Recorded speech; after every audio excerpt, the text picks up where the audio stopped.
Hello दोस्तों, नमस्कार। आप सभी का स्वागत है। जैसा कि हमने पहले कहा था कि अब आपकी फर्स्ट ग्रेड की कक्षाएं नियमित रूप से यूट्यूब पर आएगी। ये आपकी दूसरी वाली कक्षा है। अब नियमित रूप से 1-2 दिन में यानी कि अब आपकी रेगुलर कक्षाएं आएंगी। हमें किस तरह से फर्स्ट ग्रेड की तैयारी करनी है और किस तरह से एक एक प्रश्न को पूर्व वर्षों में पूछे गए प्रश्नों के आसपास अनेक प्रश्न तैयार करने हैं और नोट्स बनाने हैं और किस तरह से याद करना है और क्या क्या पढ़ना है, इसके बारे में संपूर्ण रूप से पढ़ते जाएंगे और आपकी संपूर्ण तैयारी यहाँ पर कराने की कोशिश करेंगे। तो देखिए, अब हमें किस तरह से टॉपिक वाइज क्रमबद्ध रूप से एक तरीके से लयबद्ध तरीके से अपन को पढ़ना है। अगर हम देखें तो पूछे गए 2022 में आपके फर्स्ट ग्रेड में 4 प्रश्न पूछे गए थे गुप्तकाल से, यानी कि अपन गुप्तकाल से चल रहे हैं, यानी कि पूरा आपके प्रथम प्रश्न पत्र को कंप्लीट करेंगे। अगर देखें तो आपके अलग अलग सीरीज में अलग अलग क्वेश्चन पूछे गए। अगर आपके गुप्तकाल में देखा जाए तो आपके कला और संस्कृति है, कला और संस्कृति साहित्य। अब आपके गुप्तकाल में अगर आप अन्य गाइड लेते हो तो उसके बारे में अन्य अन्य प्रकार की चीज़ें मिलती है, जैसा कि मैं आपको बताने की कोशिश करूँगा। देखिए, गुप्तकालीन दशावतार मंदिर कहाँ पर स्थित है, ये क्वेश्चन पूछा गया आपके, यानी कि कला से मंदिर कहाँ पर स्थित है। कौन सा नाटक कालिदास का नहीं है, ये पूछा गया आपके साहित्य से। कीर्तार्जुनम किसके द्वारा लिखित है, ये भी आपके साहित्य से पूछा गया। अब कौन सी रचना कालिदास की नहीं है, ये आपकी रचना पूछी गई और यहाँ पर नाटक पूछा गया। यानी कि एक ही क्वेश्चन आपके 2 बार रिपीट हो गया। कालिदास का यहाँ पर नाटक पूछा गया, यहाँ पर रचना पूछी गई, यानी कि आपके यहाँ पर कला और साहित्य पर अधिकांश फोकस किया गया। तो अब आपको क्या ध्यान रखना है, यानी कि अब आपको गुप्तकाल में शासकों के बारे में बिल्कुल भी नहीं पढ़ना। यानी गुप्तकाल में जैसे संस्थापक कौन था, वास्तविक संस्थापक कौन था, या इसके आदि पुरुष कौन है, या सर्वाधिक विस्तार कौन सा है। जैसा कि हम पढ़ते हैं, समुद्रगुप्त 100 युद्धों का विजेता कहलाता है। विसेंट स्मिथ ने उसको भारत का नेपोलियन कहा। ये कुछ आने वाले नहीं हैं। आपको कला और संस्कृति को देखना है, इसको तैयार करना है। जैसा कि हम तैयार करेंगे गुप्तकालीन कला को तैयार करने से पहले अपन को ये भी देखना है कि साहित्य के बारे में, कला और साहित्य के बारे में 2 प्रसिद्ध कथन है जो आपके पूछ सकते हैं। जैसा कि कला साहित्य की दृष्टि से किस काल को स्वर्ण युग कहा गया है, तो कला और साहित्य की दृष्टि से स्वर्ण युग गुप्त काल को कहा गया है। और किसने कहा, के.एम. मुंशी के द्वारा कहा गया। के.एम. मुंशी भारतीय स्वतंत्रता संग्राम के जो, यानी कि जब भारत आज़ाद हुआ था तो उसमें ये थे।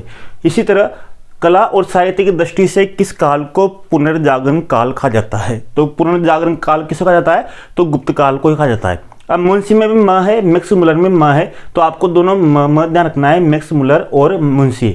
मैक्स मुलर को वेदों का पंडित भी कहा जाता है, यानी कि भारत में वेदों का पंडित किस कहा जाता है, मैक्स मुलर को। इस तरह से अब आगे बढ़ते हैं। अब आपकी पूछा गया दशावतार मंदिर कहाँ पर स्थित है, तो कला में मंदिर लेते हैं। अगर मंदिर की बात करें तो भारत में कुल मिलाकर 3 तरह की शैलियाँ मिलती है, नागर शैली, द्रविड़ शैली और बेसर शैली। अगर बेसर शैली की बात करें तो बेसर में ब आ रहा है, ब से क्या होता है, बीच, यानी कि बेसर में ब, अब बीच में बीच, यानी कि बेसर शैली दोनों शैलियों के बीच में आती है, नागर शैली और द्रविड़ शैली। द्रविड़ शैली में द है तो दक्षिण में भी द है, तो इस तरह से आपको ध्यान रखना है। नागर शैली उत्तर में, द्रविड़ शैली दक्षिण में, बेसर शैली बीच में। अब नागर शैली उत्तर में है, यानी कि जो गुप्त साम्राज्य का विस्तार रहा भारत में वो उत्तरी भारत में ही रहा। इस कारण भारत की जो गुप्तकालीन जो मंदिरों पर जो सर्वाधिक प्रभाव पड़ा है वो नागर शैली का पड़ा है, न कि द्रविड़ का, न बेसर का। तो ये आपको ध्यान रखना है। इसी तरह देवगढ़, यानी कि मंदिरों में देखते हैं तो नंबर 1 आता है आपका देवगढ़ का मंदिर। देवगढ़ के मंदिर की बात करें तो यहाँ पर एक मंदिर मिला है, दशावतार मंदिर। देवगढ़ में द है, दशावतार में भी द है, तो दशावतार मंदिर मिला है, यहाँ पर बहुत फेमस था। ये पंचायत शैली में बना हुआ है। पंचायत शैली नागर शैली की एक उपशैली है, ये कोई अलग विशेष शैली नहीं है। पंचायत शैली में 5 शिखर होते हैं, यानी कि दशावतार मंदिर में ये भारत का प्रथम शिखर मंदिर है जिस पर शिखर बनाया गया था। कौन सा मंदिर, दशावतार मंदिर, जो देवगढ़ में पूछा गया था। आपके क्वेश्चन पूछा गया था दशावतार मंदिर कहाँ पर स्थित है, तो ये आपके कहाँ पर है, देवगढ़ यूपी झांसी में स्थित है। ये आपके विष्णु मंदिर था और ये बेतवा नदी के किनारे स्थित है। इसी तरह अब आपको कुछ मंदिर है जो आपको मिलान वाले आपको ध्यान रखना है। आपको गाइड में या बुक में बहुत से मिल जाएंगे जो आपको वहाँ से पढ़ लेना है। फिर भी मैं आपको एक बार यहाँ पर बता देता हूँ जो आपके पूछ जाते हैं। राजस्थान में भी एक गुप्तकालीन मंदिर है जो बार बार राजस्थान की जीके में पूछा गया है। कौन सा? दराका शिव मंदिर। दराका शिव मंदिर आपको पता होगा मुकुंदरा विहार। मुकुंदरा विहार राष्ट्रीय उद्यान जो कोटा झालावाड़ में है। तो कोटा झालावाड़ हाईवे के निकट, यानी कि जहाँ से हाईवे गुजर रहा है वहाँ पर एक दराका शिव मंदिर है जो कोटा में स्थित है, जो गुप्तकालीन शिव मंदिर कहलाता है। इसी तरह उदयगिरी का विष्णु मंदिर विदिशा में है। कहाँ पर है? एमपी में। वीरसेन ने इसका निर्माण कराया। विदिशा में वी, वीरसेन में भी वी, दोनों में वी आ रहा है, तो आपको ध्यान रखना है उदयगिरी का विष्णु मंदिर। एरन का विष्णु मंदिर आपको पता होगा, एरन अभिलेख आपको पता होगा, भारत में सर्वप्रथम जो सती प्रथा का सर्वप्रथम उल्लेख किया जाता है वो एरन अभिलेख में किया जाता है। एरन अभिलेख भानुगुप्त का था। भानुगुप्त के एरन अभिलेख में सर्वप्रथम भारत में सती प्रथा का उल्लेख मिलता है। इसी तरह बूमरा का शिव मंदिर एमपी में, यानी कि एरन और बूमरा दोनों मंदिर कहाँ पर है? ये एमपी में है। और बीतरगांव का ईंटों का मंदिर कहाँ पर है? यूपी में, कानपुर में है।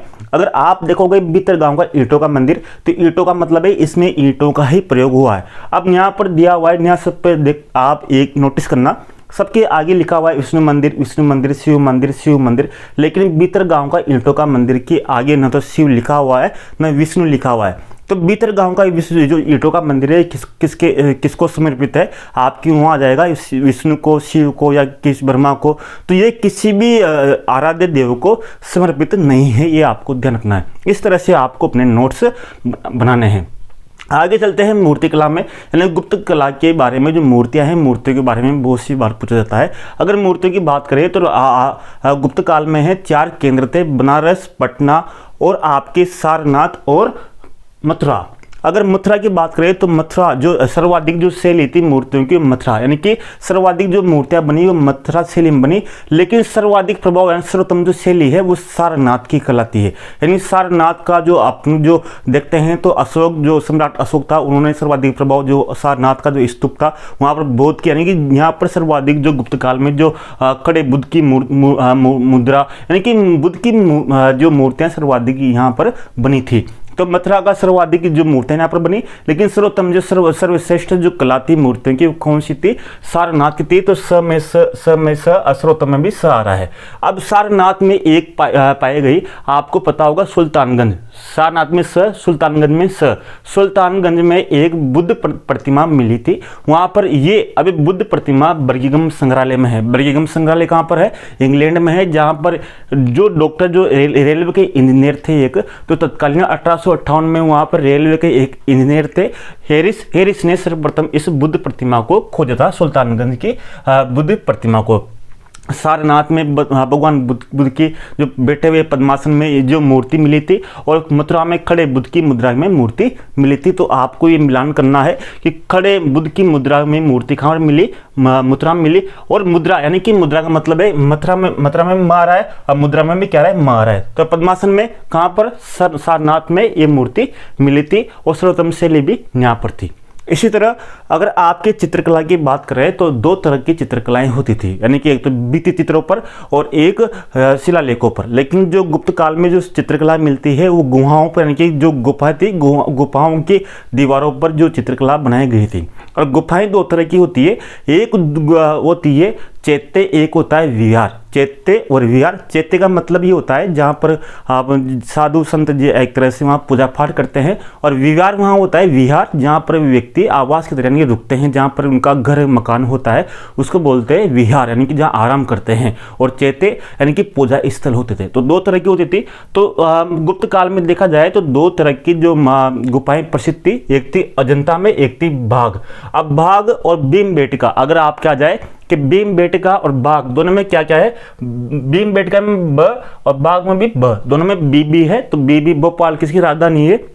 मध्य प्रदेश की है। तो भोपाल में भी क्या है? ब। तो भीमबेटका और बाघ दोनों की गुफाएं कहाँ पर है? ये मध्य प्रदेश में है। तो बाघ कहाँ पर है? मध्य प्रदेश में है। अजंता और एलोरा दोनों की गुफाएं कहाँ पर है? महाराष्ट्र में। अजंता और एलोरा। अजंता में भी अजंता में ए है और और येलोरा में भी क्या है, ए है, दोनों में ए है। तो महाराष्ट्र में, अब बी वाले कहाँ पर है, ये मध्य प्रदेश में, तो अजंता की गुफाएं कहाँ पर है, महाराष्ट्र में है। कहाँ पर, औरंगाबाद में। अब आपको ध्यान रखना है बाघ भागिनी, बाघ और भागिनी यानी कि जैसे अपने स्त्रीलिंग और पुल्लिंग कहते हैं, तो बाघ का मतलब क्या होता है, भागिनी यानी कि बाघ की गुफाएं किस नदी किनारे है, तो बाघनी नदी किनारे है। और अजंता की गुफाएं किस नदी किनारे है, बाघुरा की गुफा के किनारे, नदी किनारे है। अजंता की गुफाओं में टोटल कुल मिलाकर 29 जो गुफाएं मिली है, और बाघ की गुफाओं में कुल मिलाकर 9 गुफाएं मिली, 29 और 9। तो अब आपकी इसमें पूछा क्या जाएगा, इसमें पूछा जाएगा कि अजंता की जितनी गुफाएं हैं, ये तो आपकी पूछा नहीं जाएगा कितने चैत्य हैं, कितने विहार है। लेकिन जैसे आपको बता दूं कि 29 में से चैत्य का मतलब है जहां पर धार्मिक पूजा की जाती थी, तो चैत्य आ रहा है। चैत्य में आगे च है, च से क्या बनता है, च से 4, यानी कि 29 में से कितनी, 4 चैत्य थी, बची कितनी, 25 कितनी थी, विहार थी। चैत्य थी 9, 10, 19, 26, ये 9, 10, 19, 26, 4 चैत्य गुफाएं थी, 9, 10, 19, 26। इस तरह से आपको ध्यान में रखना है। अब पूछा क्या जाएगा आपके कि इनमें से कौन सी गुफाएं गुप्तकालीन थी, यानी कि अलग अलग, जैसे आपके बात करें, जैसे अजंता की थी, तो जैसे अजंता थी, एलिफेंटा थी, ये महाराष्ट्र में है। तो अजंता की बात करें तो जैसे आपके राष्ट्रकूटों के समय बनी थी, तो आपके गुप्त काल में जो, अगर गुप्त काल की बात करें, जो गुफाएं थी वो केवल 3 ही थी, 16, 17 और 19। 16, 17, 19, इन तीनों के बारे में आपको ध्यान रखना है। अब 16 का मतलब है इस गुफा में क्या विशेष जो चित्र प्रदर्शित किया गया है, तो इसमें विशेष चित्र है मन्नासन राजकुमारी, यानी कि एक राजकुमारी का जो जैसे मृत्यु को प्राप्त होने वाली है, यानी कि मरी तो नहीं है लेकिन मरने वाली है, उसका एक चित्र प्रदर्शित हुआ है 16 नंबर गुफा में। इसी तरह 17 वाली गुफा में आपको चित्रशाला भी बोलते हैं इसको, इसमें एक मास अंश जातीय कथाएं चित्रित है 17 वाली गुफा में। और जो आपके 19 वाली गुफा है, वो सबसे बड़ी जो चित्रशाला, एक सबसे बड़ी गुफा है जिन पर सर्वाधिक चित्र बने हुए हैं। इस तरह से आपके ये कला होती है। तो कला मैंने आपको समझाने की कोशिश की है कि इस तरह से आपको क्वेश्चन तैयार करने हैं, यानी कि हमने जो मंदिर और कला को इसमें समेट दिया है। अब साहित्य को पढ़ेंगे, यानी कि एक एक वीडियो में अपन समझने की कोशिश करेंगे, और धीरे धीरे वीडियो की जो साइज है थोड़ी बड़ी करते जाएंगे, ताकि आपका सिलेबस कम से कम वीडियो में कंप्लीट हो जाए, और कंटिन्यू रखेंगे ताकि आपका संपूर्ण सिलेबस आराम से हो। और बाद में बात करेंगे साहित्य की, साहित्य भी आपके गुप्तकाल में एक बार कंप्लीट हो जाएगा। उम्मीद है कि छोटा सा प्रयास आपको अच्छा लगा होगा। अगर अच्छा लगा होगा तो इसको क्रमबद्ध रखेंगे, और इसको जो आपको समझ में नहीं आए, जो अगर आप किसी प्रकार के डाउट हो तो उसको कमेंट में जरूर बताइए, ताकि उसको अगले कक्षा में हम सुधार करने की कोशिश करेंगे। मिलते हैं आपको नेक्स्ट क्लास में चैप्टर नंबर 3 में। धन्यवाद। जय हिंद।